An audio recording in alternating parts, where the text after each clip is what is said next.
रौनकपुर नाम के एक शहर में राजा रौनक सिंह का राज हुआ करता था।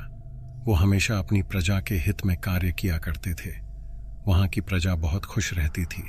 एक दिन गिद्ध आकाश में भूतिया पेड़ के बीज लेकर उड़ रहा था। जैसे ही गिद्ध रौनकपुर पहुंचा तो उसके मुंह से एकदम बीज रौनकपुर के बीचों बीच गिर गया। बीज भूतिया था, इसलिए अगले ही दिन वो पौधा बन गया। वहां के स्थानीय निवासियों ने जब पौधे को देखा तो हैरान रह गए, क्योंकि पौधे का रंग काला था। बाद में लोगों ने आपस में चर्चा की और यह समझा कि खेत में उगने वाला कोई घास पात या वनस्पति होगी। दूसरे दिन वो पौधा काफी बड़ा हो गया। लोगों को और ज्यादा दुविधा हुई कि एक ही दिन में यह पौधा इतना बड़ा कैसे हो गया। होते होते वो पौधा तीसरे दिन पेड़ बन गया। समय बिता और लोग भी तेजी से बढ़ने वाले पौधे के बारे में सोच सोच कर परेशान हो रहे थे। वो इस मामले को राजा के पास लेकर गए। ऐसे जादुई पौधे का पता चलते ही राजा तुरंत उस जगह पर पहुंच गए। राजा को जैसे ही पता चला कि एक काले रंग का पौधा 3 दिन में पेड़ बना है, तो वो भी उस पेड़ को हैरानी से देखने लगे। राजा उस पेड़ के पास चौथे दिन पहुंचे थे और तब तक पेड़ और बड़ा हो चुका था। वो इतनी तेजी से फैला था कि किसी को यकीन ही नहीं हो रहा था। राजा समझ गए थे कि इसमें जरूर कुछ जादू टोना होगा। इसी सोच के साथ राजा ने घोषणा कर दी कि जो भी इस पेड़ को खत्म करेगा उसे वो इनाम के तौर पर 1000 सोने के सिक्के देंगे।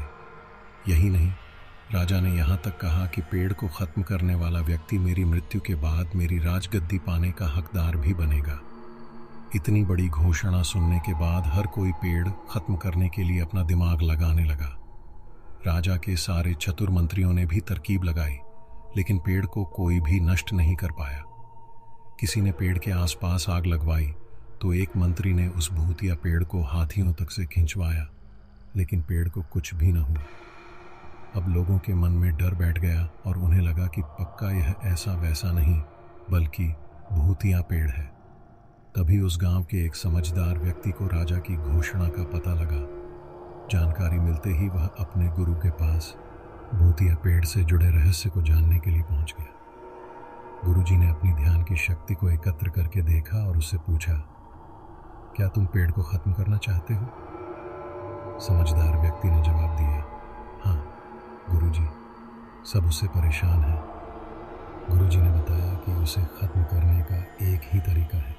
इसके लिए तुम्हें उस पेड़ के आसपास नमक डालना होगा। इस तरकीब के बारे में जानते ही वो व्यक्ति तेजी से राजा के पास गया और कहा कि इस पेड़ के आसपास आपको नमक डलवाना होगा।